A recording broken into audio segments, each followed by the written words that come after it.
03:47 hours. Appalachian Ridge, West Virginia. December 24th, 2024. The blizzard carved through the mountains like a living thing. Horizontal sheets of snow turned the world into static. White noise made visible. The kind of cold that didn't just chill, it invaded. Crept through layers of tactical gear and Kevlar and skin until it found bone. Alara Kincaid pressed her eye to the scope. Her breath came in controlled intervals. 2 seconds in, hold. 4 seconds out. The rhythm her father had taught her before she could ride a bicycle. Before she understood that breathing was the difference between life and death at 1,000 meters. She was 15 years old. Through the Schmidt and Bender scope, the world resolved into clarity. The blizzard reduced to background noise. Training taking over. The militia guard stood 800 meters downrange, a thermal bloom in the darkness. His AK-47 slung casual across his chest, smoking a cigarette behind cupped hands. Confident, comfortable. He thought he was safe in the storm. He was wrong. Elle's finger rested along the trigger guard. Not on the trigger, not yet. Discipline before action. Her father's voice in her head, clear as the day he'd said it. A rifle is a tool. The mind behind it is the weapon. The TA-33 was perfectly still in her hands. Custom built for her frame. 43 inches of precision engineering that weighed more than most rifles but fit her like it had been grown from her bones. The Barrett action. The Night Force optics. The suppressor adding another 6 inches to an already absurd length. It had been her father's rifle. Modified, adjusted, made hers. Overwatch status.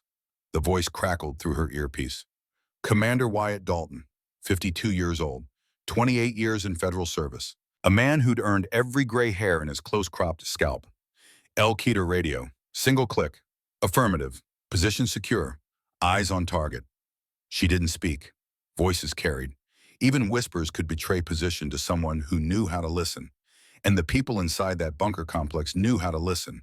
They were ex-military, Delta Force operators gone rogue. Men who'd learned to hunt humans in the same schools that had taught her father. Men who understood wind and distance in the geometry of death. The militia guard finished his cigarette, flicked it into the snow where it died with a faint hiss Elle couldn't hear but imagined anyway. He turned, started walking the perimeter. Routine patrol pattern, predictable. Elle tracked him, smooth, practiced. The crosshairs floating 3 inches ahead of his center mass, leading the target, accounting for his movement, for the wind that gusted at 22 miles per hour. For the bullet's flight time of 1.1 seconds at this range. She had the shot, but she didn't take it. Her father had taught her something else, something more important than marksmanship, more critical than ballistics or breathing or any of the technical skills that made a shooter deadly. Patience. Wait for the order. Wait for certainty. Wait for the moment when taking the shot is the only choice left. So Elle waited. The cold didn't bother her anymore. She'd been in position for 2 hours, lying prone on a rocky outcrop that jutted from the mountainside like a broken tooth. Her ghillie suit blended with the snow-covered stone. Her body heat signature minimized by the thermal blanket beneath her. Invisible. Patient. A ghost in winter camouflage. Waiting. 1 year earlier. Arlington National Cemetery, December 24th, 2023. The snow fell softer here, gentler, like it knew this was sacred ground, like even weather understood the weight of what this place held. Rows of white headstones stretched in perfect formation, soldiers at eternal attention, the geometry of honor and sacrifice carved in marble, each stone marking a life given, a family shattered, a hole in the world that would never quite close. Alara Kincaid stood before a fresh grave, 14 years old, wearing a black dress that her aunt had bought because Elle didn't own anything appropriate for burying her father. The fabric was wrong, too stiff, too formal. Like costume armor for a role she didn't know how to play. Orphan, the word sat heavy in her chest. The coffin was draped in an American flag, red and white stripes stark against the snow. 50 stars representing everything her father had believed in. Everything he'd died for. The honor guard stood at attention. 7 soldiers, rifles at present arms, their faces stone, professional. They'd done this before. They'd do it again. Elle had seen her father's body before they sealed the casket, insisted on it. Her aunt had tried to prevent it. You don't need to remember him like that, but Elle had demanded, needed to see, needed to know it was real. The bullet had entered through his left eye socket, killed him instantly. That's what the casualty report said. Died in service to his country? No suffering. They were lying. Ella had read her father's field journals, found them in his storage unit along with his medals and his service weapons and the ghosts of 20 years at war. She knew what a headshot looked like, knew that instant was never quite instant, that the brain had milliseconds to process, to understand, to feel the absence rushing in. Her father had known he was dying, had known he'd failed to spot the enemy sniper, had known his daughter would grow up without him. That wasn't instant. That was an eternity compressed into the space between heartbeats. The rifle volley shattered the silence. 7 rifles, 3 volleys, 21 shots for a warrior's farewell. The sound cracked across the cemetery like thunder, like the world breaking. Again and again and again. Elle didn't flinch. She'd been raised around gunfire, had learned to shoot before she learned algebra, could field strip an M4 blindfolded by age 12. The sound of rifles was the soundtrack of her childhood. Background music to a life spent on military bases and in shooting ranges and in the kind of silence that exists between a father and daughter who communicate better through crosshairs than through words. Garrett Kincaid had been a legend. Delta Force, scout sniper. The man who'd made impossible shots in Fallujah and Ramadi and a dozen other places whose names were still classified. The instructor who'd trained 2 generations of operators. The father who'd loved his daughter by teaching her to survive a dangerous world. Now he was a flag-draped box being lowered into frozen ground. The bugler played taps. The notes hung in the winter air. Mournful, final, each tone a nail in the coffin. Elle watched the honor guard fold the flag. Precise, reverent, 13 folds reducing the banner to a tight triangle, blue field showing, white stars visible. A constellation of sacrifice compressed into something you could hold. The commander approached. A general, silver stars on his shoulders. 30 years of hard decisions etched into his face. He held the flag like it might break, like it was heavier than cloth and thread had any right to be. On behalf of the President of the United States and a grateful nation, please accept this flag as a symbol of our appreciation for your loved one's service. The words were ritual, spoken at thousands of funerals, meant to comfort, to honor, to acknowledge loss. They felt empty. Elle took the flag. It was heavier than she expected, like grief had physical weight, like memory could be measured in pounds. The general met her eyes, paused. Something shifted in his expression. Recognition, maybe, or pity. Hard to tell the difference. Your father, he said quietly off script now, saved 11 men in Syria. When his position was compromised, he stayed. Provided covering fire while they extracted. He knew what it would cost. Elle's throat tightened. She nodded. Couldn't speak. He talked about you. The general's voice softer now, almost gentle. Said you were the best natural shot he'd ever seen. Better than him at your age. Said you had a gift. The words landed like bullets. Precise. Devastating. A gift. Elle looked down at the flag in her hands, at the fresh grave that would freeze solid tonight, at the headstone that would read, Master Sergeant Garrett Kincaid, Delta Force, 1978 to 2023. Beloved father, what good was a gift if it couldn't save the people you loved? 6 months later, FBI, Hostage Rescue Team Training Facility, Quantico, Virginia. The rifle range stretched for 1,000 meters. Flat, featureless, designed for precision, for testing the limits of human capability and mechanical engineering. Target stands at every 50-meter increment, wind flags showing the invisible. Spotting scopes on tripods marking the progress of bullets through air. Elle lay prone at the firing line, eye pressed to scope, the TA's 3.38 steady against her shoulder. Around her, a dozen FBI sniper candidates went through qualifications. All adults, all men, and all with years of law enforcement or military experience. She was 14, the youngest person ever admitted to the program. A special case, probationary status, here because someone high up in the bureau owed her father a favor, or felt guilty, hard to tell the difference. The target was simple, a silhouette, human-shaped, standing at 600 meters, not an extreme distance. Not for someone with her training. She'd made this shot 1,000 times with her father. Could do it in wind, in rain, in darkness.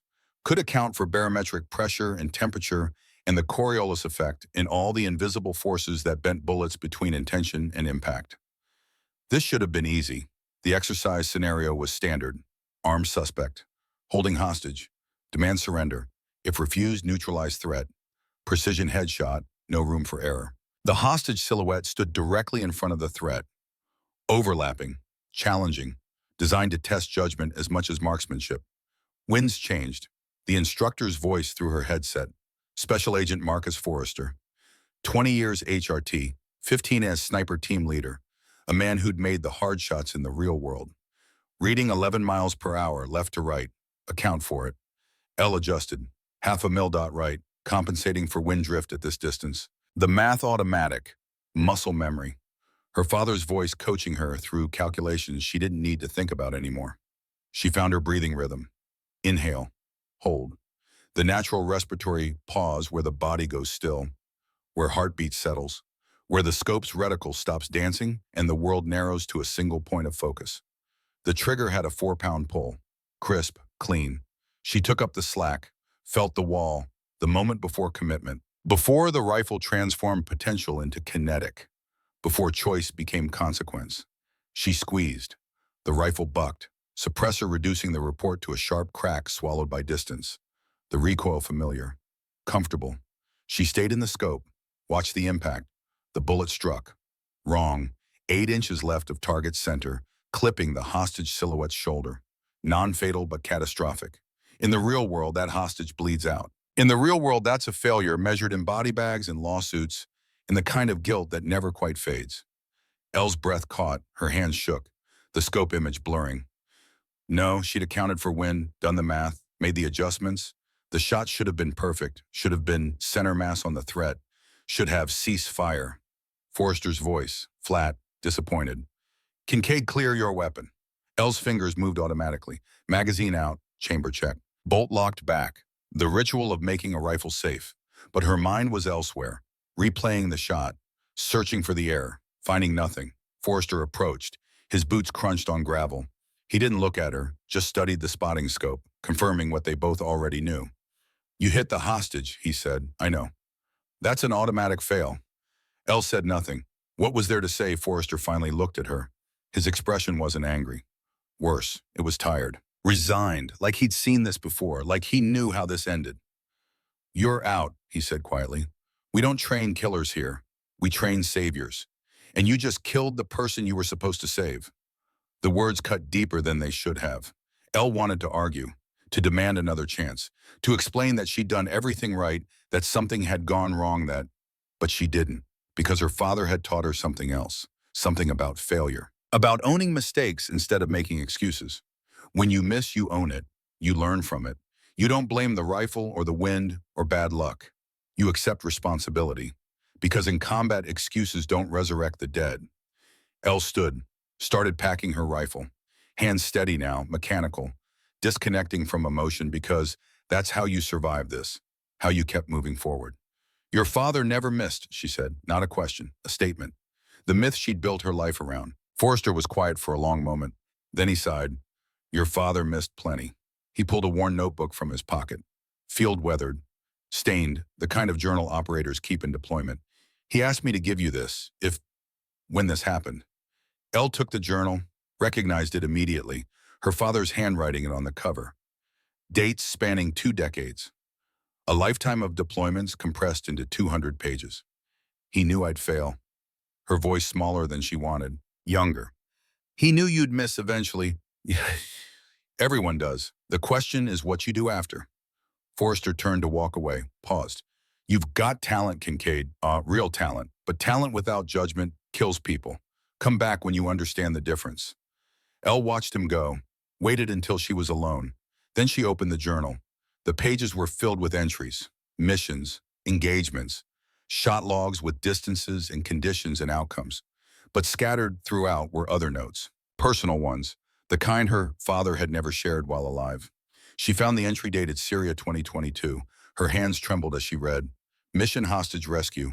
Syrian rebels holding American journalists. My shot 840 meters.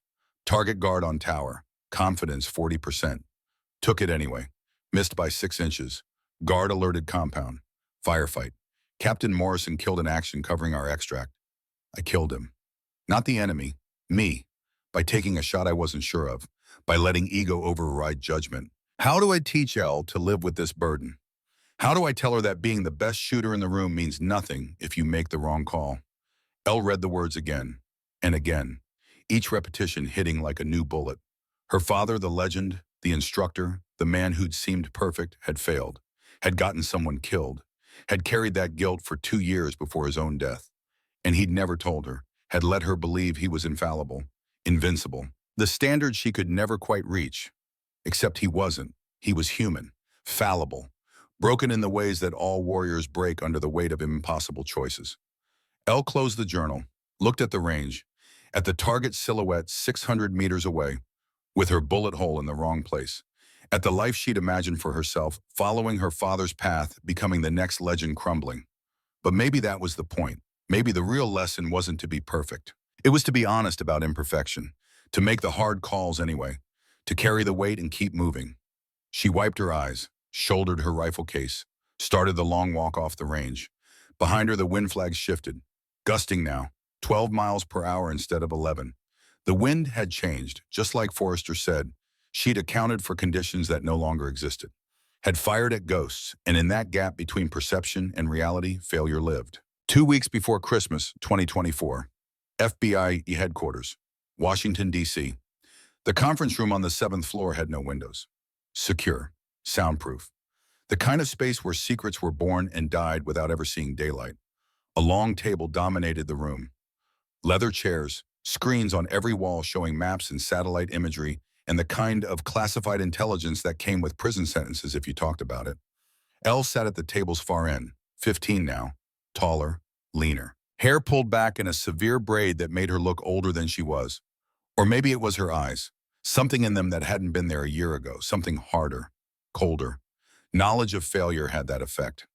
Deputy Director Jameson Caldwell sat across from her, 60 years old, career-fed, the kind of man who'd started as a field agent chasing bank robbers and climbed the ladder through competence and ruthlessness in equal measure. His suit was perfect, his expression unreadable.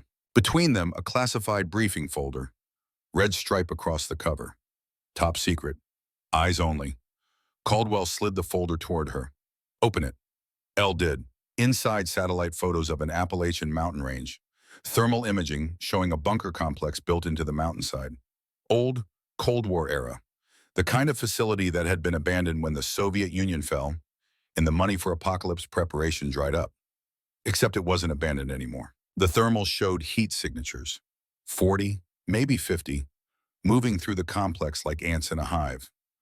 West Virginia, Caldwell said. 3 days ago, a domestic militia group seized that bunker. Anti-government extremists, former military, led by a man named Cormac Thorne. Elle knew the name. Everyone in the tactical community did. Thorne had been Delta Force, a legend in his own right, had gone operator to instructor to something darker. Started preaching about government tyranny, about the need for armed resistance, about watering the tree of liberty with the blood of tyrants. The usual rhetoric from men who'd learned to kill for their country and couldn't quite stop when they came home. Thorne has hostages, Caldwell continued. Dr. Edmund Collier, State Department diplomat, his son Liam, 12 years old. A photograph slid across the table. Father and son.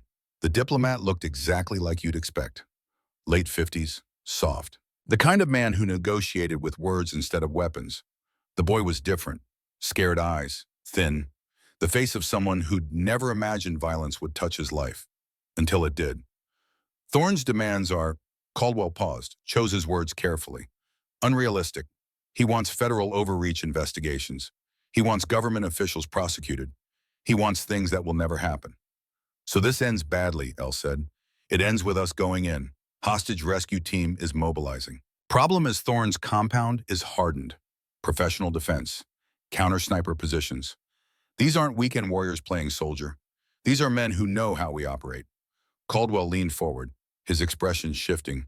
This was the pitch, the moment he'd been building toward.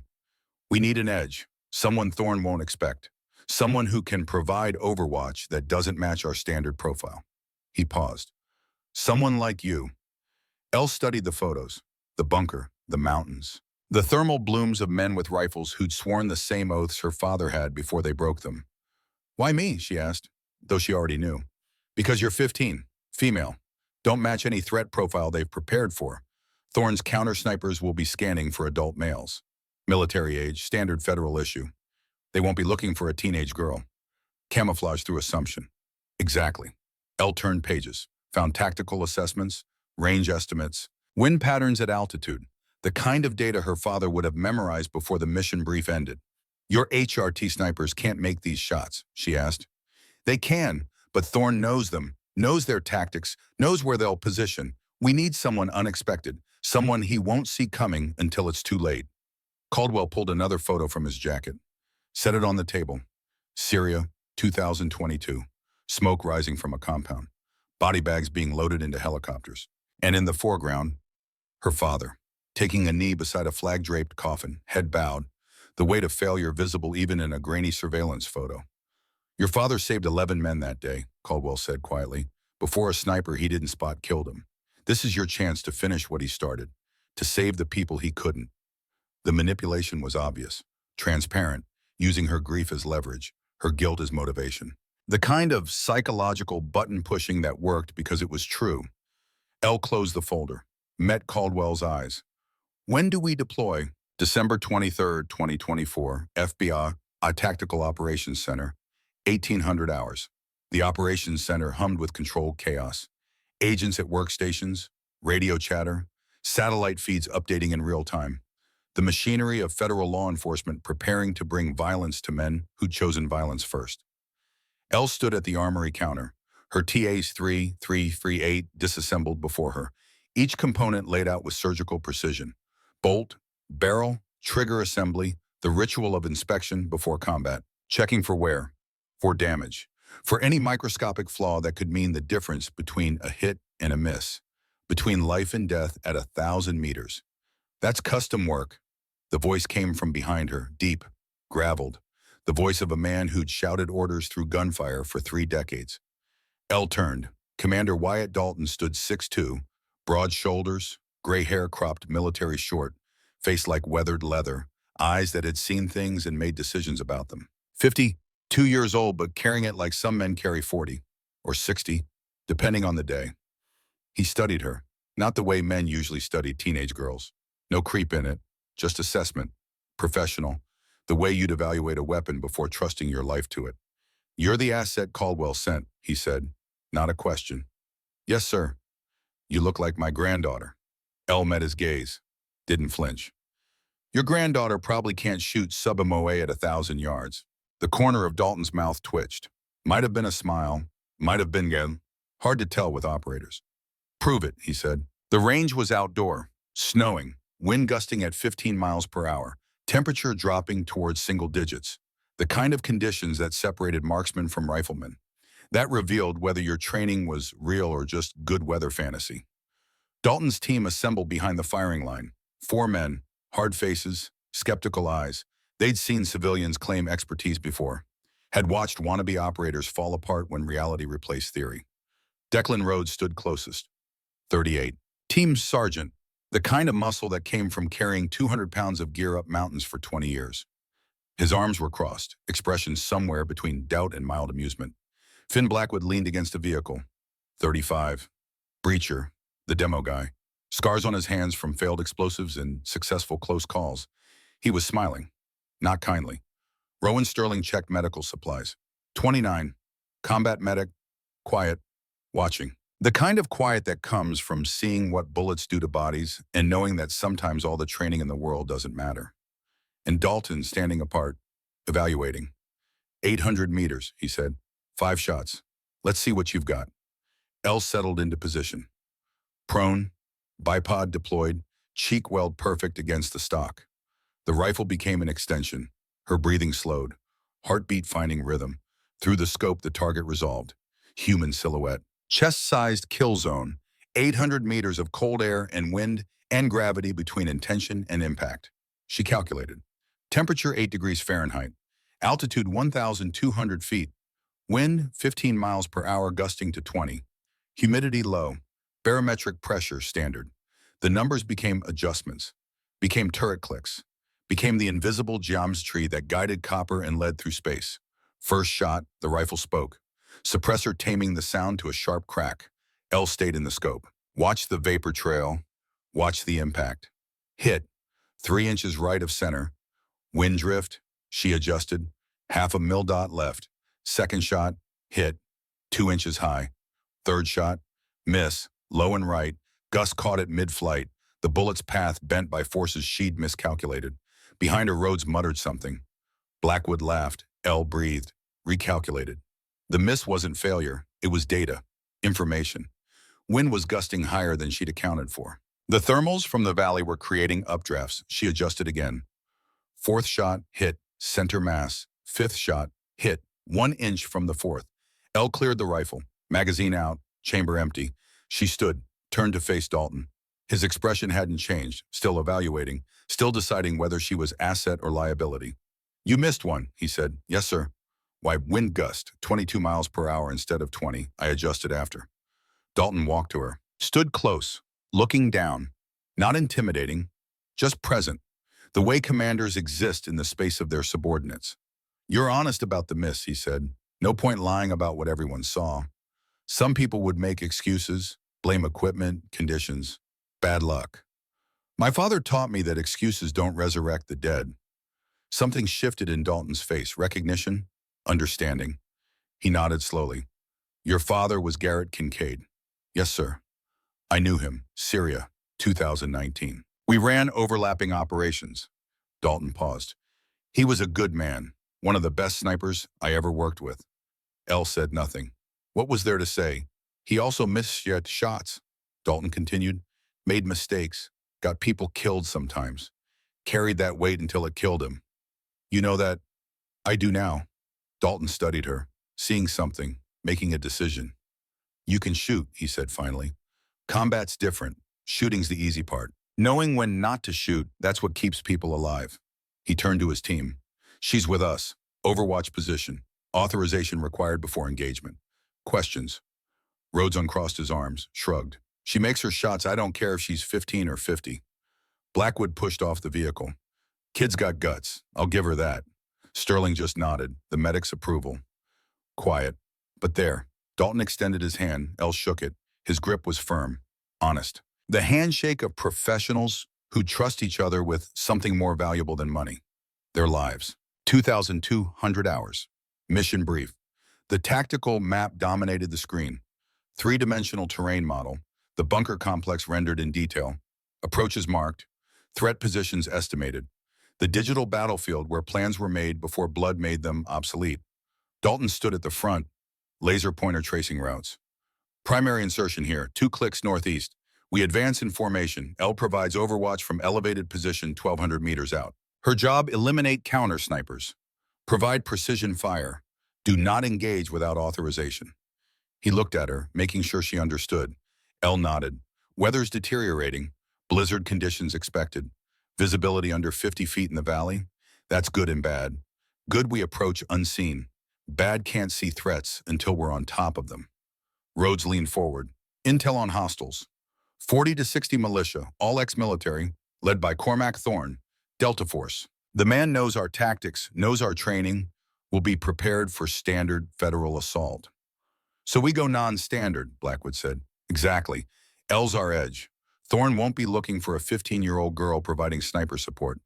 By the time he realizes what's happening, we'll have his counter-snipers neutralized. Sterling spoke quietly. What about the hostages? Dr. Collier and his son are held on the 3rd level, western section. We breach, extract, exfil via helicopter at designated LZ. Timing's critical.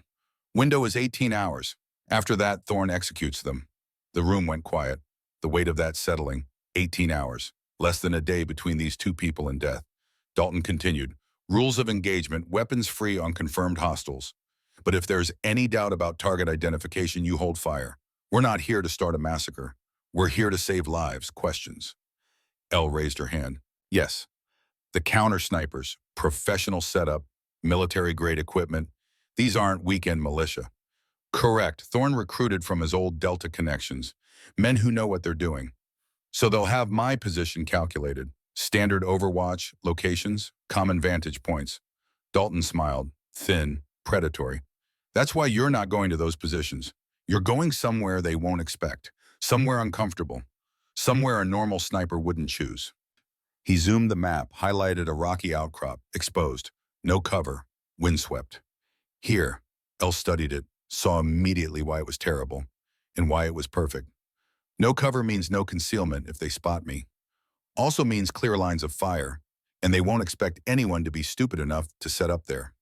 So we're betting on their assumptions. We're betting on you being better than their assumptions. Dalton's expression softened slightly. Can you make the shots from that position? Elle ran calculations in her head. Distance, wind, exposure. The numbers weren't good, but they weren't impossible. Yes, sir. Then that's where you'll be. He turned back to the team. We inserted 0300, wheels up in 4 hours. Get rest, check gear, make peace with whatever God you believe in. Tomorrow we bring those people home. The briefing broke. Operators filed out, checking equipment, running mental checklists. Preparing for violence in the methodical way men prepare for things they've done before and will do again. Elle remained, looking at the map, at the tiny dot marking her position, 1,200 meters from the bunker, alone, exposed. The distance where physics and skill intersected with luck and prayer. Dalton approached, stood beside her. Nervous? He asked. Terrified. Good. Fear keeps you sharp. It's the ones who aren't scared that get killed. He paused. Your father ever tell you about his first combat mission? No.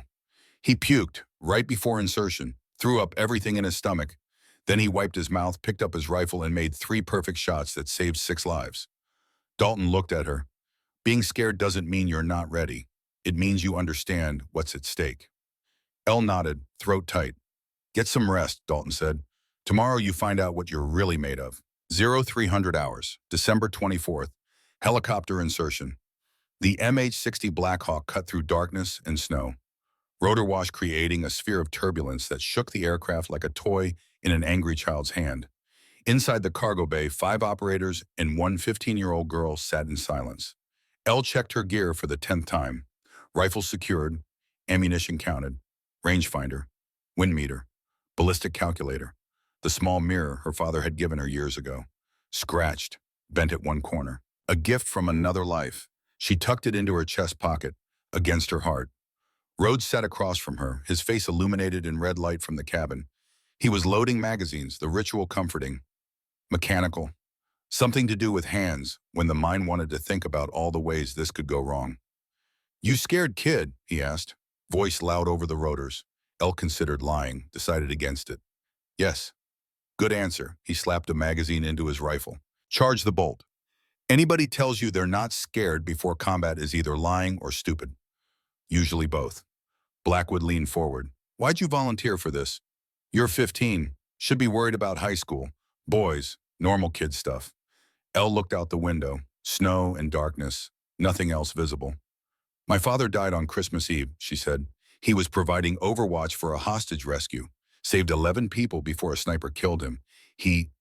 Her voice caught. She steadied it. He died doing what mattered. I won't let that happen to you. To any of you. The cabin went quiet. Even the rotors seemed softer. Sterling the medic spoke. First time Elle had heard him say more than 2 words. Your father would be proud, not just because you can shoot, but because you understand why it matters. Dalton's voice came through the headset. 2 minutes to insertion, check weapons, prepare to deploy.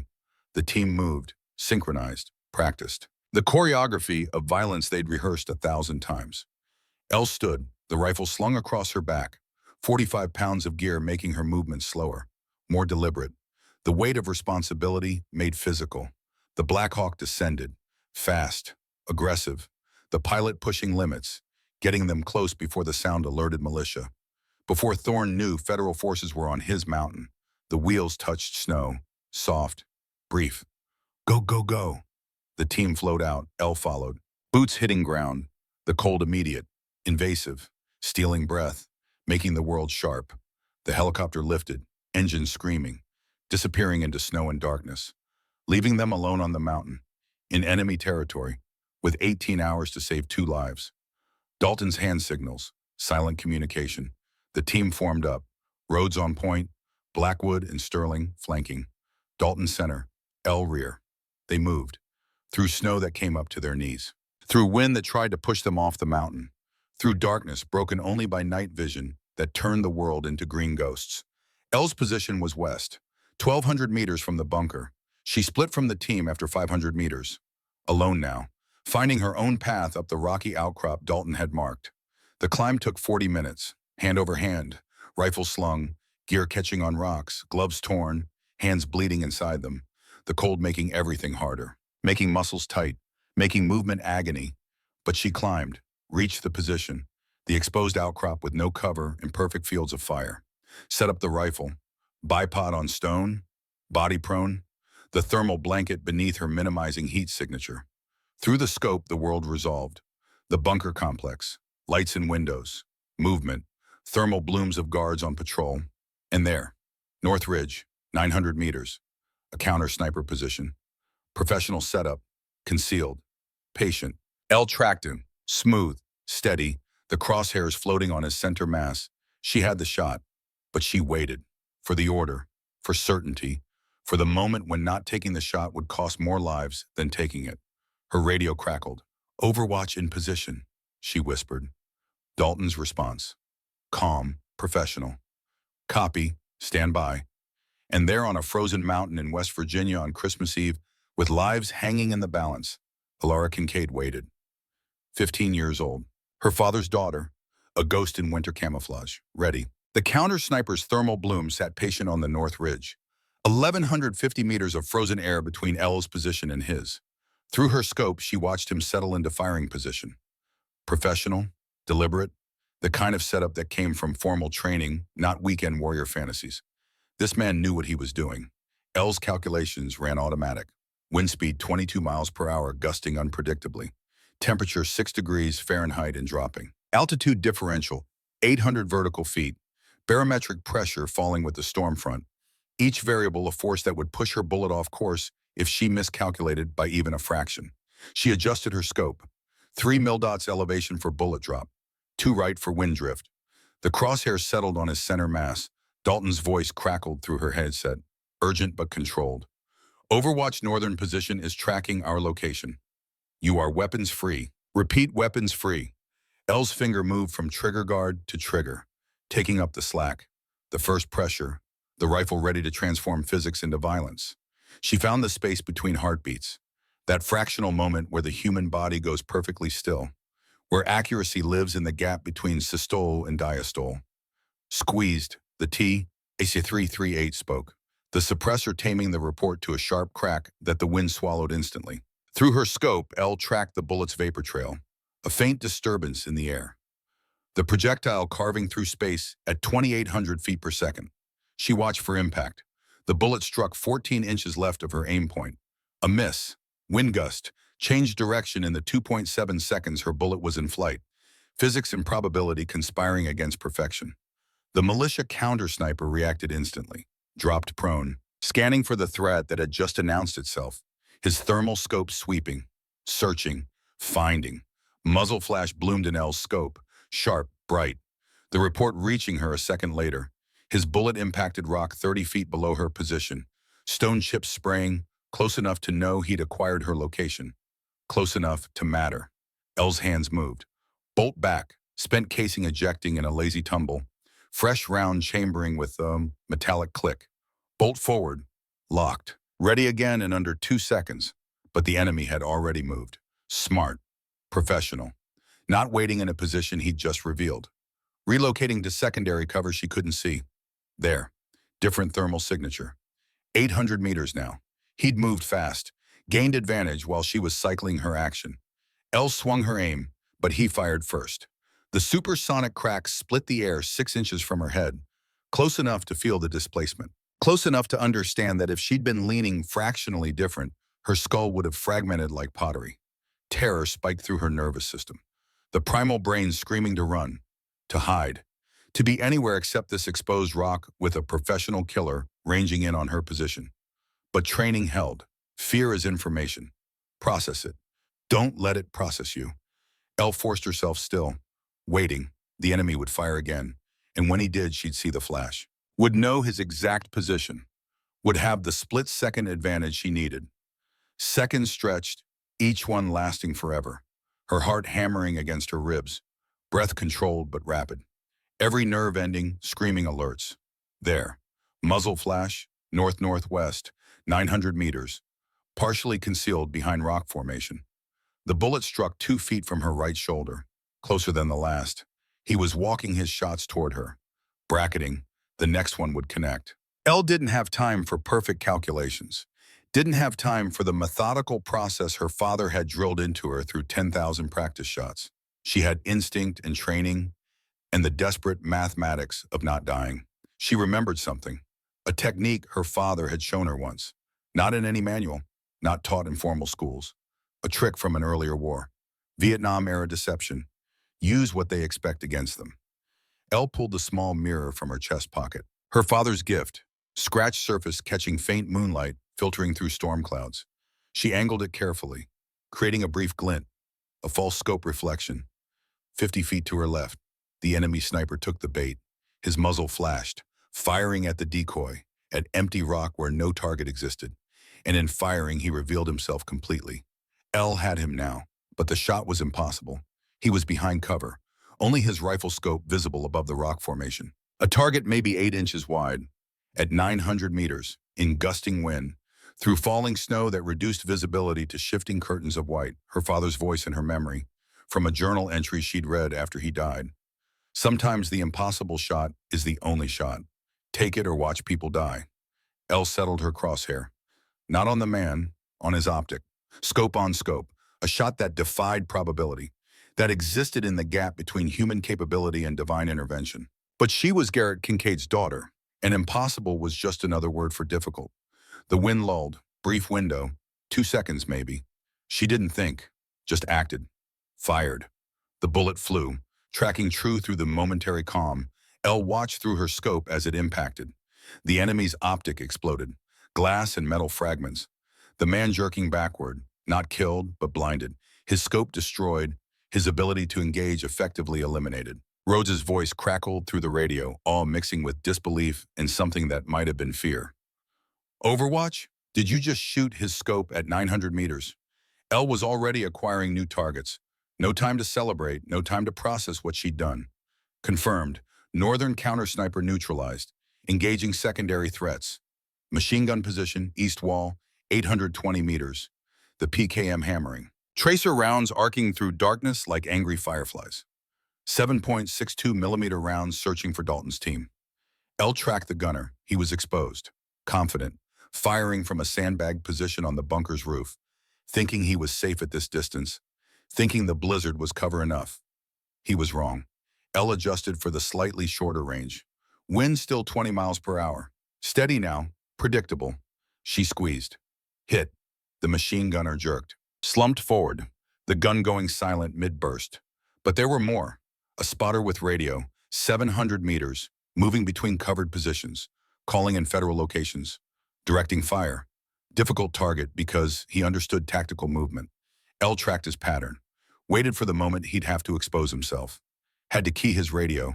Had to rise above cover to get signal. There, she fired. Miss. The spotter dove behind a concrete barrier. Her bullet impacting where he'd been half a second earlier. Close. But close meant nothing at 700 meters. Close meant alive. Elle cycled the bolt, ejected the spent casing, chambered fresh. The ritual automatic. Muscle memory while her conscious mind calculated. He'd move again. Had to complete his mission. Had to report. She just needed patience. 30 seconds passed. 40. The cold seeping deeper, her fingers starting to lose sensation inside her gloves. Movement. The spotter rising. Radio to his ear. 3 seconds of exposure before he'd drop again. Elle's crosshair found him. Led his movement by 6 inches, accounting for his speed. For the fraction of a second between trigger, pull, and bullet arrival. Fired. The spotter went down, stayed down. Radio tumbling from his hands. 3 targets engaged. 2 confirmed kills. 1 damaged. Her ammunition count dropping. 44 rounds remaining from the 60 she'd started with. Had to be selective. Had to make every shot count. Dalton's team reached the bunker's outer perimeter. Stacking at the main entrance. Breaching charges ready. The culmination of planning about to become violent reality. Then the south entrance burst open. A figure stumbled out, hands raised, moving erratic, panicked. Not tactical, not controlled. Elle's scope found him instantly. Male, adult-sized, wearing militia tactical vest and gear, stumbling toward the HRT position. Target, her training screamed. Hostile in the open. Center mass visible. 850 meters, easy shot at this range. Rhodes's voice, urgent. Overwatch hostile exiting south entrance. Engaging.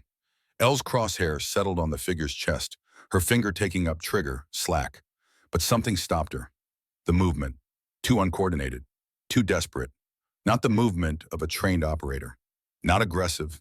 Not tactical. The hands, raised in universal surrender. The gesture transcending language and conflict. The wordless plea that meant the same in every culture. I am not a threat. And the size. Now that she looked closer. Smaller than adult male. The tactical vest hanging loose. Too large for the frame wearing it. Negative, Elle transmitted. Voice sharp, commanding. Cannot confirm hostile. Possible non-combatant. Could be hostage forced into enemy gear. Overwatch, we have positive ID on tactical clothing. That's militia uniform. Uniform doesn't confirm hostile intent. Hold fire. Through her scope, the figure moved into better light. The floodlights mounted on the bunker's exterior illuminating him fully. Not him. A child, maybe 12 years old, terrified, swimming in tactical gear clearly meant for an adult. Hold fire, Elle commanded, authority in her voice that belied her 15 years. Juvenile non-combatant. Repeat that as a child. Rhodes closer now, with clearer visual confirmed. Jesus Christ, it's a kid. It's Liam Brennan, the hostage. And the 12-year-old son, somehow he escaped during the chaos, running toward what he hoped was rescue, wearing enemy clothing that would have gotten him killed if Elle had followed orders without thinking. If she'd shot first and assessed later. If she'd trusted procedure over judgment. Sterling moved fast, scooped the boy up, carried him to cover behind an armored vehicle. Liam was shaking, sobbing, alive. Alive because Elle had hesitated, had questioned, had chosen judgment over obedience. Dalton's voice came through her headset. Private channel, just to her. Good call, Overwatch. That's the difference between a sniper and someone who just shoots. Your father would be proud. Elle's throat tightened. She swallowed, forced focus back to her scope, back to the mission. Thank you, sir. But inside something shifted, understanding creeping in. The weight of decisions made in fractions of seconds. The burden of being right when being wrong meant death. Not just enemy death. Innocent death. The kind her father had accidentally caused in Fallujah. The kind that haunted his journals. The kind that eventually killed him from the inside out. Sterling had Liam behind the cover now, checking him for injuries. The boy was talking, fast, panicked. Words tumbling over each other in traumatized stream of consciousness. Elle couldn't hear the conversation, but she could see Dalton's body language change. Could see tension ripple through the HRT team. Could see bad news spreading through subtle shifts in posture. The radio crackled. All elements, Dalton's voice. Grimmer now. Intel from the hostage. Thorne has explosive vest. Military-grade C4, enough to collapse the entire bunker. Any aggressive breach, he detonates. Dr. Collier and everyone inside dies. The tactical situation collapsed. Everything they'd planned, the breaching charges, the room clearing the dynamic entry, suddenly worthless. You couldn't shoot a man wearing a bomb. Killing him triggered the dead man's switch. Everyone died anyway. Blackwood's voice, the team's explosive ordnance expert. How much C4 come? Kid says 4 blocks minimum. Maybe more. Blackwood swore, quiet but vehement. That's enough to bring down half the mountain. Silence settled, each operator processing, plans reformulating in real time. Elle scanned the bunker through her scope, searching for solutions, for angles that didn't exist, for some miracle that would let them save Collier without triggering an explosion that would vaporize everyone within 100 feet. Her scope tracked across the compound. Movement everywhere. Militia fighters repositioning, taking advantage of the federal hesitation, getting confident. Then she saw it. Another thermal signature. Different from the others. Professional setup. Elevated position she hadn't checked before. Eastern Ridge, 1,200 meters out. Another counter sniper. And his rifle was tracking toward her position. Elle's breath caught. She started to shift, to relocate, to get out of the firing line, too slow. The muzzle flash bloomed.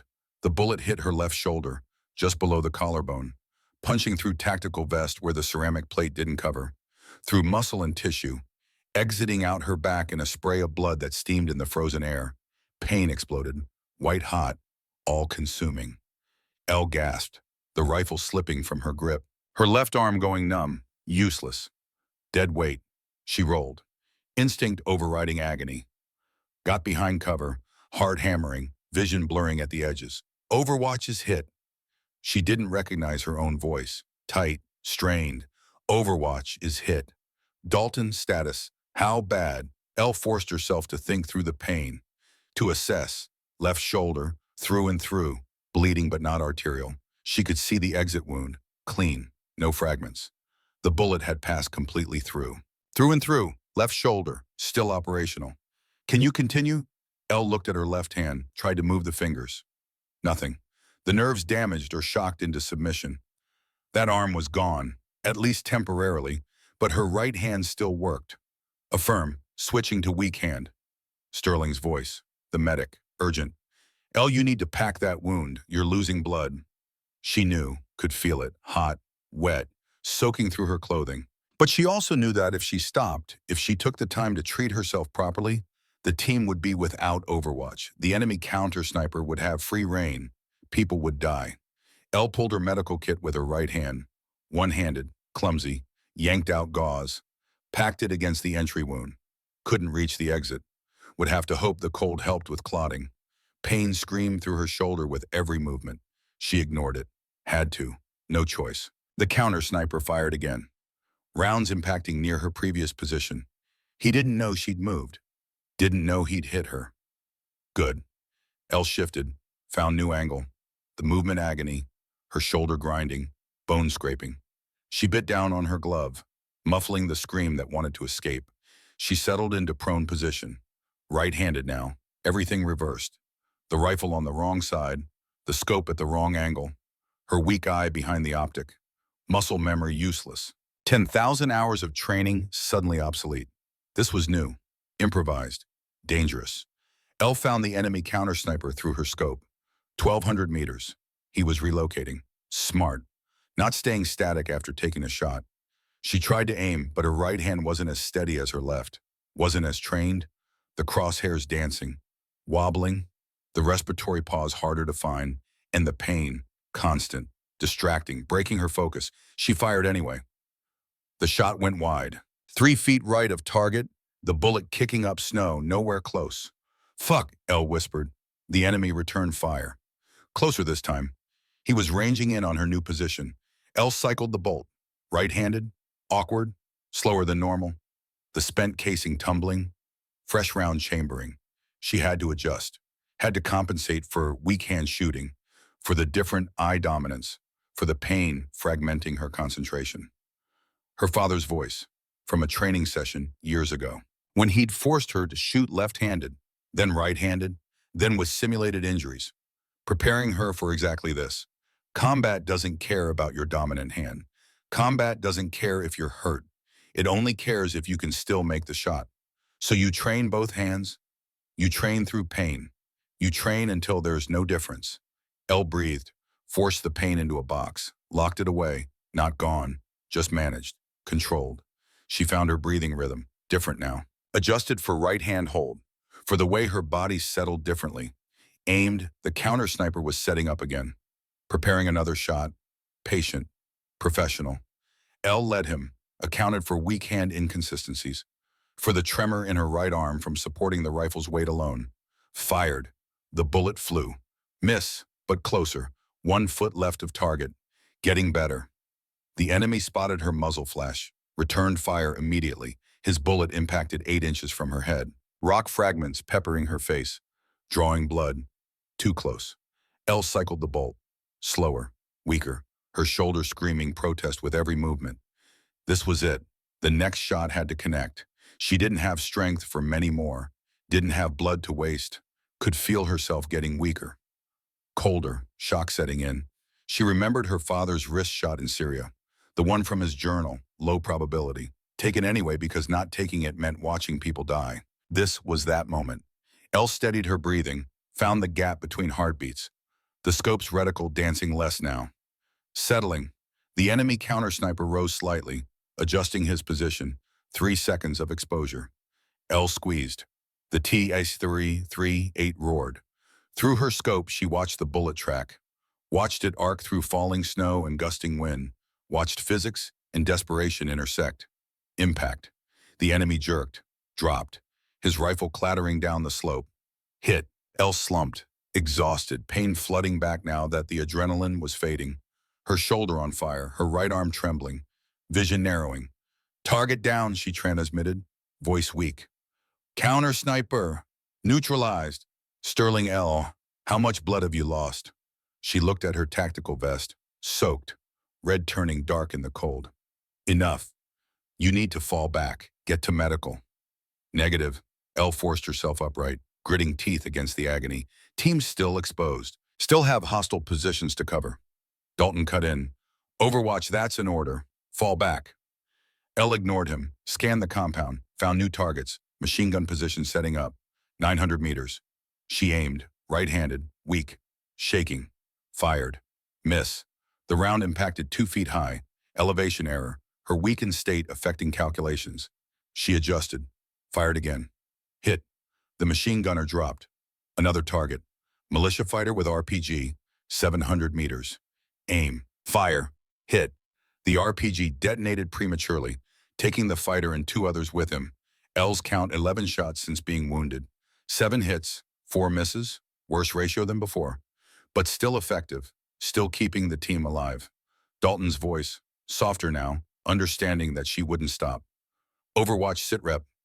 4 additional targets neutralized. Ammunition at 31 rounds. Blood loss. Significant. Still operational. Silence. Then, copy, continue Overwatch. But if you go down, you call it. Understood. Understood. The firefight continued. Elle providing precision fire. Each shot harder than the last. Each trigger pull draining more from her diminishing reserves. But she kept shooting. Kept the team covered. Kept people alive. Because that's what her father would have done. That's what snipers do. Even when they're 15. Even when they're bleeding. Even when every shot might be their last. Then the situation changed again. The bunker's main entrance opened. 2 figures emerging. Thorne, tall, broad, dangerous, holding Dr. Collier in front of him like a shield. His left arm wrapped around the diplomat's throat. His right hand holding something small. Black. A detonator. The bomb vest was visible under Thorne's jacket. Professionally assembled, military grade. Designed to kill everyone within a 100-foot radius. Elle tracked them through her scope. 1,180 meters. Wind steady at 18 miles per hour. Temperature still dropping. Her crosshairs settled on Thorne's head. The only part visible behind Collier's body. No shot. Too much obstruction. She moved the crosshair, searching for any gap, any angle. Nothing. Except, there. Thorne's right wrist, the hand holding the detonator, visible when Collier shifted. A target maybe 6 inches wide. Moving, partially obscured. Break the wrist. Bone shatters. Hand releases involuntarily. Detonator drops. But if the detonator falls wrong, if it triggers on impact, if her bullet is off by 2 inches and hits Collier instead. Elle's vision blurred. Blood loss, shock, cold. Also of it catching up. She blinked. Forced focus. Dalton's voice. Overwatch. Do you have a shot? Elle swallowed. Her mouth dry. Her voice when it came was steady. Professional. Betraying none of the terror or pain or desperation. Negative full shot. I have possible wrist shot. High difficulty. Low confidence. How low? The question every sniper dreads. Elle thought about her condition. Wounded, blood loss, weak hand shooting, 1,180 meters, moving target, 6-inch margin for error. 40%, she said. Honest. Maybe less. Silence. Rhodes, that's not good enough. We can't. It's all we have, Dalton interrupted. Then to Elle, can you make it? Elle looked through her scope, at the wrist, at the impossible shot, at the mathematics that said she'd probably miss. That said Collier would probably die, but probably wasn't certainly. And certainly not trying meant Thorne walks. Means Collier dies anyway. Means this whole mission was for nothing. She thought about her father, about the journal entry, about the shot at 40% confidence that he took anyway. Sometimes you take the shot knowing you might miss, knowing the consequences, but you take it anyway. Because not trying is its own kind of failure. I'll make it, Elle said, not because she believed it, because she had to. Dalton's voice, quiet, trusting. The commander giving his sniper the hardest order possible. Take the shot. Elle's world collapsed to a single point. The crosshair on Thorne's wrist, tracking, following movement, waiting for alignment, for wind, for the convergence of 1,000 variables into one brief window. Her shoulder screamed. Her right arm trembled. Her vision kept narrowing at the edges. She fought through it, found her breathing. Shallow now. Rapid. Not ideal, but functional. Waited for Thorne to shift Collier, to expose the wrist fully, just for a second. There. Wind lulling. Thorne moving. Wrist visible. Now. L squeezed. The T, AC3, 3, 8 roared. The recoil slamming into her wounded shoulder. White-hot agony. She nearly passed out. But she stayed in the scope. Watched the bullet fly. 3.1 seconds. An eternity compressed into heartbeats. Impact. Thorne's wrist exploded, bone shattering, the detonator flying from nerveless fingers. Tumbling through air in slow motion. Hitting snow. Not triggering. Safety engage. Collier dropped. Rolled. Survival instinct taking over. The HRT team moved. Rhodes and Blackwood rushing, securing Thorne, checking the vest. Sterling reaching Collier. Thumbs up, alive, unharmed. Saved by a 15-year-old girl who'd made an impossible shot while bleeding and broken and operating on nothing but will and training and her father's ghost. Elle let the rifle slip from her hands, rolled onto her back, stared at the sky, snow falling on her face. Cold, peaceful, beautiful. Her radio crackled, Dalton's voice, warm, relieved. Overwatch. That was, I don't have words, best shot I've ever seen. Elle tried to respond, but the darkness was closing in, the blood loss finally winning. Overwatch Elle, she keyed the mic, managed 2 words, mission complete. Then the darkness took her. The first thing Elle felt was pain, not the sharp, immediate agony of the bullet punching through her shoulder. That had been adrenaline dulled, combat muted, the body's mercy when survival demanded performance over sensation. This was different. This was post-surgical pain, the deep, grinding ache of violated tissue trying to knit itself back together, of nerves firing protest signals through damaged pathways, of bone and muscle learning to exist in new configurations. Elle's eyes opened to fluorescent lights, white ceiling tiles, the antiseptic smell of a hospital that wasn't civilian, military medical facility, somewhere with security clearances and ND, A's instead of visiting hours. She tried to move her left arm. Couldn't. Panic spiked. Cold. Immediate. The kind that bypassed conscious thought and went straight to primitive brainstem. She looked down. Her shoulder was immobilized in a complex brace, white bandages visible beneath the straps. Her arm positioned at a precise angle that some surgeon had determined would optimize healing. Easy. A hand on her right arm, gentle but firm. Don't try to move yet. Sterling, the medic, sitting in a chair beside her bed, his own hand still in a cast, the hand Elle had shot to save him from himself. How long? Elle's voice came out as gravel, throat raw, probably from intubation during surgery. 36 hours. They had to do 2 surgeries. First was field stabilization at Quantico. Second was here. Walter Reed. Sterling's face was haggard, stubble, dark circles, the face of someone who hadn't slept. Bullet damaged the brachial plexus, nerve bundle. Surgeon said, he paused, chose words carefully. Said you might not regain full function. Left arm. 20% chance of permanent paralysis. The words landed like bullets, each one precise. Devastating. Paralysis. Her shooting arm, the arm her father had trained for 10,000 hours. The arm that had made impossible shots. The arm that defined who she was. Gone. Maybe. 20%. Elle's right hand clenched the bedrail, white-knuckled. She forced herself to breathe, to think past the panic, to process like an operator instead of a 15-year-old girl facing the end of everything she knew. What's the 80%? She asked. Sterling's expression shifted, respect mixing with something else. Relief, maybe? That she'd focused on probability instead of catastrophe. 6 months physical therapy, maybe 12. Nerve damage is unpredictable. Could be full recovery, could be partial. Won't know until the nerves either regenerate or don't. He leaned forward. But the surgeon said something else. Said the reason you're alive, the reason the bullet didn't sever the artery, is because you were so cold. Hypothermia slowed your heart rate, reduced blood flow, bought you time. The cold saved me. The cold and the fact that you packed the wound yourself, one-handed, while being shot at. Sterling shook his head. Most people would have bled out.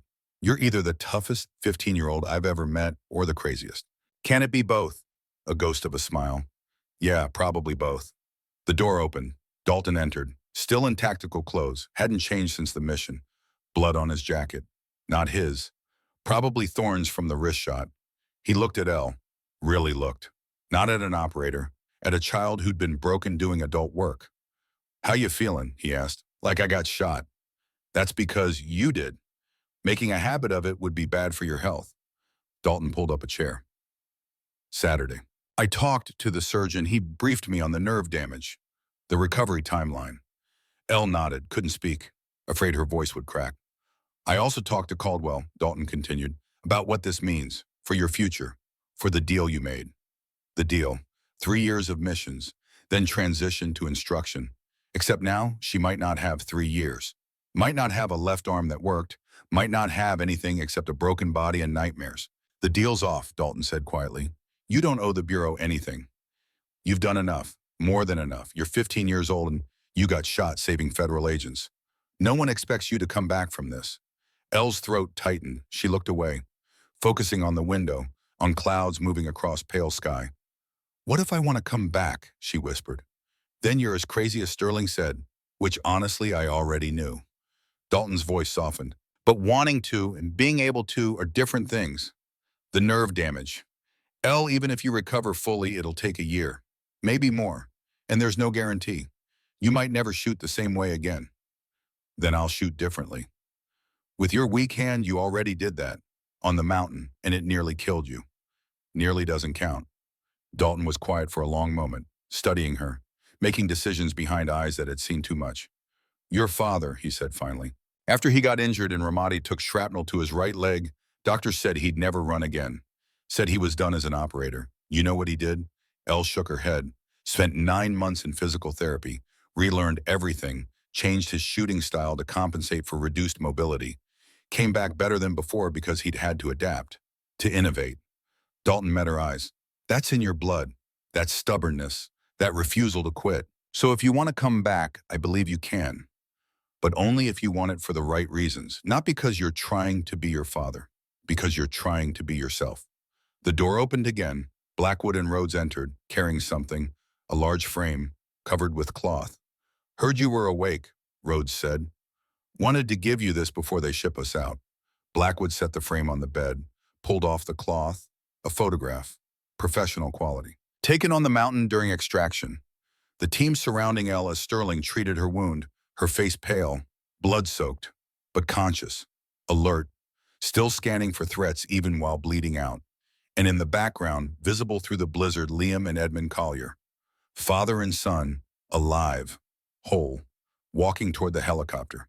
Below the photo text engraved on a plaque, Sierra 7, West Virginia, December 24th, 2024. 14 engagements, 11 confirmed, 3 misses, 2 lives saved. 0 friendly KIA. She held the line. Elle's vision blurred, not from pain, from something else. HRT doesn't give awards, Rhodes said quietly. We're not allowed. Everything's classified. But this, he touched the frame. This is us saying thank you for what you did, for who you are. Blackwood nodded. My daughter asked me last week what I do for work.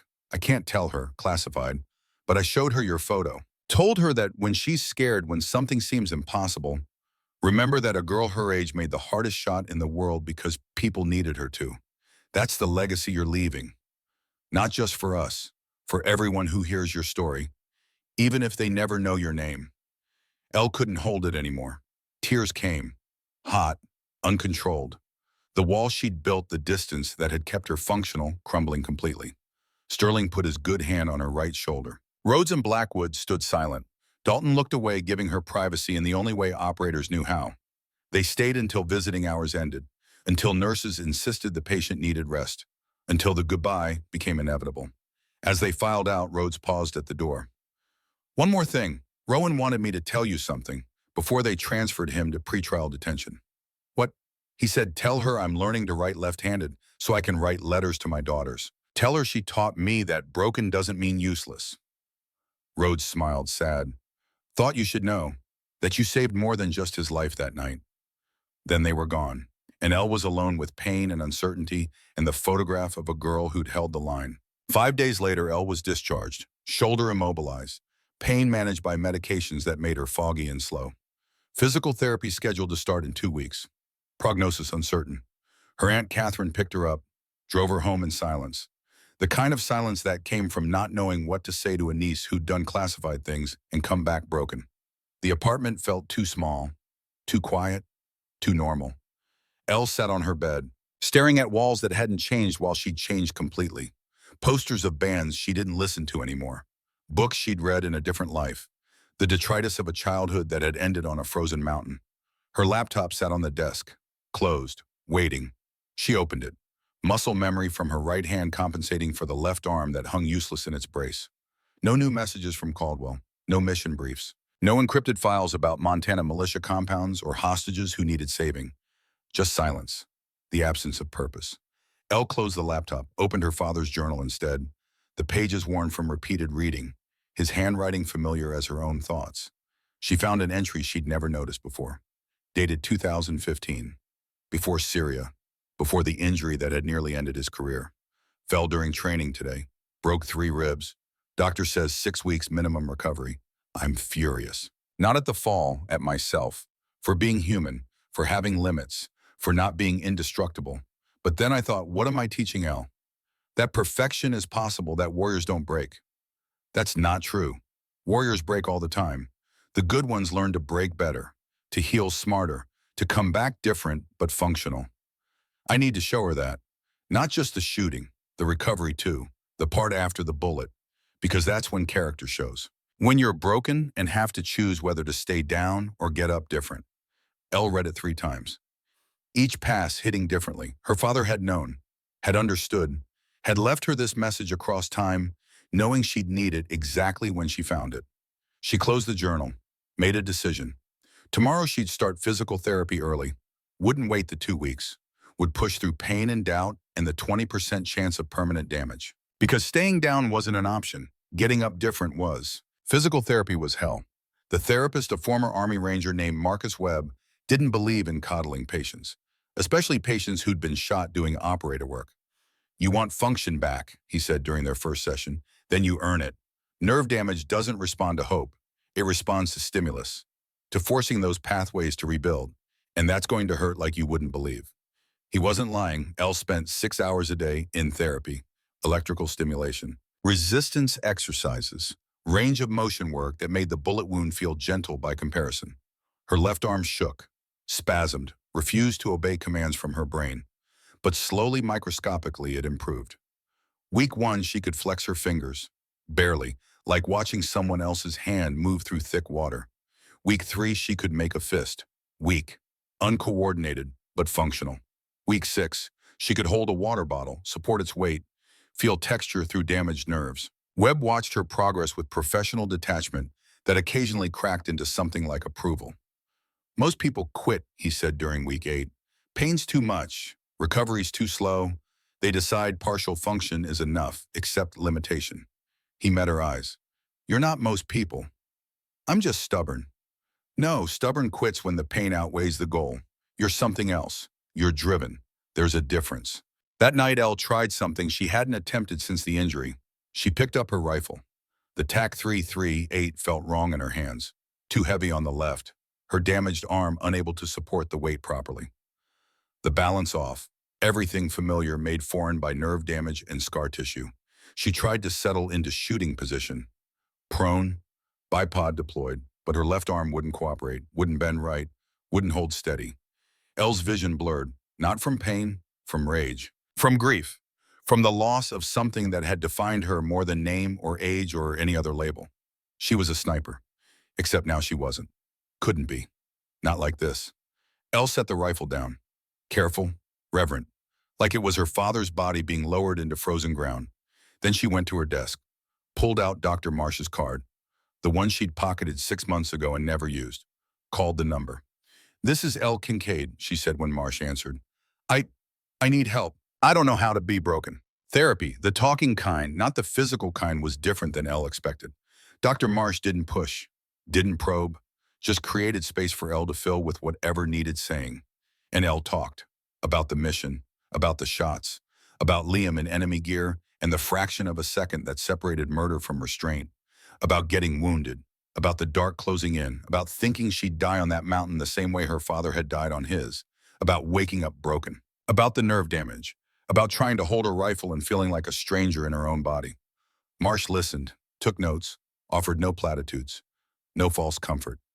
"You're grieving," she said finally, "not just for your father, for yourself, for the person you were before the mountain. That person is gone. Injury changed you. Trauma changed you. You can't go back to being who you were. Then who am I now? That's what we figure out, together, one session at a time." 6 months after West Virginia, Elle returned to high school, junior year, spring semester, sitting in classes with kids who'd spent Christmas break worrying about SATs and college applications, while she'd been bleeding on a mountain, saving people they'd never know existed. The disconnect was total. Elle sat in the back of every classroom, silent, separate. The other students sensed something different about her, gave her space, didn't try to include her in conversations about prom or parties or the drama of who was dating whom. They thought she was weird, antisocial, maybe depressed. They had no idea. During chemistry, her phone buzzed. Elle glanced at it under the desk. Encrypted message. Caldwell. Montana situation resolved without additional assets.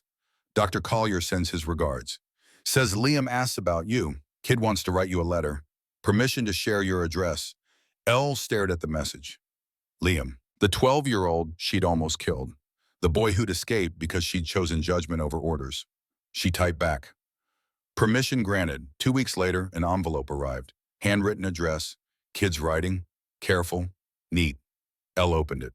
Dear Elle, my Uncle Bill told me your name. He said I should write to you to say thank you for saving me and my dad. I don't remember much from that night. It's all fuzzy, like a nightmare I can't quite forget.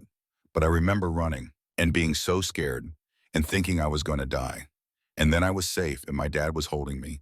And Uncle Bill said that happened because of you, because you didn't shoot when you weren't sure. I'm in therapy now for PTSD. That's what they call it when you can't stop thinking about scary things that happened. My therapist says it's normal, that it takes time to feel safe again. But I wanted you to know I feel safe because you were there, because you protected me even when I looked like the enemy. Uncle Bill says you got hurt. Really bad. I'm sorry. I hope you're okay. Thank you for my second chance. Liam Brennan, P.S. When I'm older, I want to do what you do, help people. Uncle Bill says that's the best way to honor what happened, to pass it forward. Elle read the letter 5 times, each pass breaking something open in her chest. Some sealed compartment where she'd locked away doubt and guilt and the weight of almost. She folded the letter, placed it in her desk drawer, next to her father's journal and the HRT patch, and the photograph of a girl holding the line. Evidence that it had mattered, that she had mattered, that broken didn't mean useless. 1 year after West Virginia, Elle stood at her father's grave. The headstone was weathered now, rain and sun and seasons marking the marble. But the words remained, eternal, fixed. Master Sergeant Garrett Kincaid, Delta Force, 1978 to 2023. Beloved father. Hey, Dad, Elle said quietly. It's been a while. The cemetery was empty, just her and the dead and the truth she'd come here to speak. I can shoot again. Took 14 months of therapy, but my left arm works now, not perfect. Nerve damage is permanent. I can't hold the rifle as steady as before, can't make the shots I used to make. She paused. But Webb says that's okay. Says adaptation is a skill too, learning new techniques, compensating for damage, becoming functional in different ways. A jogger passed on the distant path, earbuds in, oblivious to the conversation happening between the living and the dead. Caldwell called last week, asked if I was ready to honor the deal. 3 years of missions. I told him. Elle swallowed. I told him no, that I'm not the same operator I was, that my limitations would endanger the team. Silence answered, just wind through trees, the sound of spring returning. But I made him a different offer. Said I'd start teaching now, at 18 instead of 21.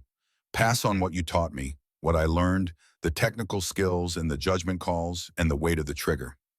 Elle pulled something from her pocket, a letter, official FBI letterhead. He said yes. I start next month, youngest instructor in HRT history, teaching advanced marksmanship and tactical decision-making. They're calling the course Judgment Under Fire. Focus on the ethical dimensions. When to shoot and when to hold and how to live with both. She set the letter on the headstone, the paper fluttering in the breeze. I thought you should know that I found a different path, not the one you walked, but parallel to it, teaching instead of doing, building instead of breaking. She touched the marble, cold, solid, real. I hope that's okay. I hope you understand. I tried to be you, and it nearly killed me. So now I'm trying to be me, your daughter, but not your ghost. Elle stood, prepared to leave, then stopped. One more thing. Oh, and Brennan's nephew Liam, he's visiting next month, wants to meet me, to say thank you in person. Thought you should know that one of the 11 you saved is making sure his nephew understands what sacrifice means. That your death rippled forward, saved me, saved Liam, saved everyone your legacy touched. She walked away, didn't look back. Forward motion instead of backward glance. The dead couldn't answer, but the living could honor them by living well. Elle's first class as an instructor started on a Tuesday in April. 20 agents, all older than her, all skeptical that an 18-year-old with visible nerve damage could teach them anything about precision shooting. She stood at the front of the classroom, shoulder still braced, left hand with limited function, the evidence of her limitations on display. My name is Elle Kincaid, she began. Last year I was shot providing overwatch for a federal hostage rescue. Nerve damage? Permanent. I'll never shoot the way I did before. The class exchanged glances. Confused. Why was their instructor broken? Before the injury, I could shoot sub-MOA at 1,000 meters, could make impossible shots in impossible conditions. I was, by objective standards, one of the best snipers in the program. Elle paused. Let that settle. Then I got shot, and now I'm mediocre. My groupings are wider. My maximum effective range is shorter. By every measurable metric, I'm worse than I was. She clicked a remote. A slide appeared. 2 targets, side by side. Left image, my shooting before injury. Right image after. The difference was obvious. The first target showed impossible precision, every shot within a 2-inch circle. The second showed 3-inch spread. Still good, but not exceptional. So why am I teaching this course? Why am I standing here broken and limited, telling you how to shoot? Elle advanced the slide. New image. The wrist shot. Frozen frame from helmet cam footage. Thorne's wrist exploding. Detonator falling. Collier dropping to safety. Because shooting isn't about perfection. It's about making the shot that needs making. With whatever capabilities you have, in whatever condition you're in, perfect technique doesn't save lives. Right judgment does. She clicked again. Liam in tactical gear, stumbling from the bunker. Crosshairs centered on his chest. This was my shot, 850 meters. Moving target, wearing enemy gear. By every tactical standard, this was a confirmed hostile. Rules of engagement said engage. The class leaned forward, sensing the weight of what came next. I didn't shoot because something felt wrong, the movement, the posture, the way the gear hung. I trusted doubt over certainty, chose restraint over procedure. Final click, Liam and his father, alive, whole. The photo from their thank you letter. If I'd been perfect that night, if I'd followed protocol perfectly, this 12-year-old boy would be dead. Killed by someone who was absolutely certain, who had zero doubt, who executed flawlessly. Elle turned off the projector, faced the class directly. This course isn't about making you better shooters. You're already good enough. This course is about making you better decision makers, teaching you that doubt is data, that hesitation can be wisdom, that the best shot is sometimes the one you don't take. A hand raised. Young agent, mid-20s, earnest. Ma'am, with respect, how do we know when to trust doubt? When does hesitation become paralysis? Elle smiled, the question she'd been waiting for. That's what we spend the next 6 weeks figuring out. Through scenarios, through case studies, through your own experiences and mine. There's no formula, no checklist, just pattern recognition built through exposure to complexity. She pulled out her rifle, the AC-33-8, set it on the table. Before we start, I want to show you something. Elle settled into shooting position, struggled to get her left arm positioned, the damaged nerves making fine motor control difficult. The class watched in uncomfortable silence as their instructor fought her own body. Finally, stable Elle aimed at a target 200 meters downrange. Close range. Nothing special. She fired. Hit. 3 inches right of center. Fired again. Hit. 2 inches low. Third shot. Hit. Center mass. L cleared the rifle. Stood. Faced the class. My first 2 shots were misses, by my old standards, but they still hit the target, still would have stopped a threat, still accomplished the mission. She gestured to her braced shoulder. I'm not the shooter I was. Maybe I never will be again. But I'm functional, effective, alive. She walked to the whiteboard, wrote in large letters, perfect is the enemy of good enough. And good enough saves lives. That's our philosophy. That's what I'm teaching. Not perfection, sufficiency with judgment, capability with wisdom, effectiveness with humanity. Elle set down the marker, met 20 pairs of eyes. My father was a perfect shooter, made impossible shots, saved 11 lives before he died. Know what he told me before his last mission? He said, Elle, I'd rather have a mediocre shooter with great judgment than a perfect shooter with no hesitation. She paused. Let the weight of that settle. He was right. So that's what we're building here. Not snipers. Decision makers who happen to shoot. Questions. The same young agent raised his hand again. Ma'am, the shot you described. The wrist shot that saved the hostage. What was your confidence level? Elle thought back. To the mountain. To the blood loss, in the weekend shooting, in the mathematics of probable failure. 40%, maybe less. Shocked silence. And you took it anyway. I took it because certain failure was worse than probable failure. Because not trying meant the hostage dies for sure. Trying meant he might live. Elle's voice was steady, certain. That's the difference between perfect shooters and effective operators. Perfect shooters wait for certainty. Effective operators act on probability.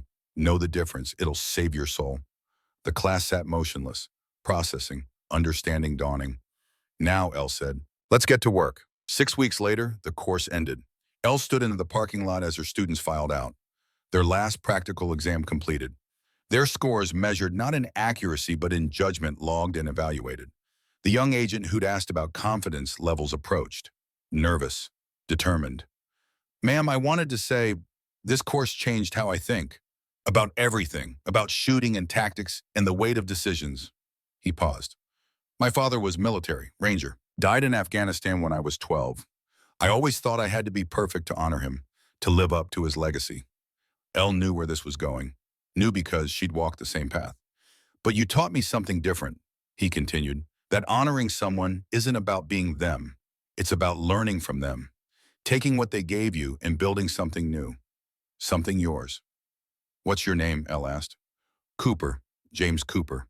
Well, James Cooper, your father would be proud, not because you're perfect, because you're thoughtful, because you ask the right questions and sit with hard answers. Elle extended her right hand. Keep that. It's worth more than accuracy. They shook, professional, respectful. The handshake of two people who understood that broken could still be functional. Cooper left. Elle stood alone in the parking lot, the sun setting, spring turning to summer, life continuing its forward momentum. Her phone buzzed. Message from Dalton. Heard your course scored highest marks in program history. Students calling it transformative. Looks like you found your calling. Elle typed back. Learn from the best. Your father, you, him. Everyone who saw past the broken parts to what still worked. She pocketed the phone, climbed into her car, drove home through streets that had become familiar again. Normal again. The gap between operator and civilian narrowing with each passing day. At home, Elle made dinner, helped her aunt with dishes, did homework for her online college courses. The mundane rituals of a life not defined by violence. Later in her room, she opened her desk drawer, looked at the collection of artifacts that told her story. Father's journal, HRT patch, photo of the mountain, Liam's letter, Cooper's thank you note from today. Evidence of impact, of ripples spreading forward, of a legacy being built from broken pieces. Elle pulled out one more item. The FBI instructor badge Caldwell had given her. Official. Real. Her name engraved below the seal. Alara Kincaid. Tactical instructor. Federal Bureau of Investigation. Not Sierra 7, not asset, not ghost. A name. An identity. A purpose that didn't require perfection or invincibility or the sacrifice her father had made. Elle set the badge next to her father's medals. 2 generations. 2 paths. Both valid, both honorable. She walked to her window, looked out at the city. at the light spreading to horizon, at the millions of people sleeping safely because others stood watch in the dark. Her father had stood watch until it killed him. Elle would stand watch differently, from classrooms instead of mountains, teaching instead of doing, building operators who valued judgment over precision, who understood that the best shot was sometimes restraint. It wasn't the path she'd imagined at 14, wasn't the legend she dreamed of becoming, but it was hers, built from trauma and recovery, and the stubborn refusal to let injury define limitation. Winter's ghost had become something else. Not a warrior, not a teacher. Both. Neither. Something new. Someone who'd been broken on a frozen mountain and chosen to heal differently, to build differently, to matter in ways that didn't require perfection. Elle smiled. Small, genuine. The first unforced smile in months. Tomorrow she'd teach another class, share another lesson, pass forward what her father had given her and what she'd learned in the breaking. Tonight she'd sleep, and the nightmares still present but quieter now would come. And she'd wake from them, again and again and again, because that's what warriors do. They wake up. They continue. They choose to matter despite the cost. Elle Kincaid had paid the cost, carried the weight, made the impossible shot, and lived with the consequences. Now she was teaching others to do the same. One student at a time, one decision at a time, one life at a time. Winter's ghost had found her spring, and in that finding honored the winner that had forged her. The end was just the beginning, and the beginning was enough.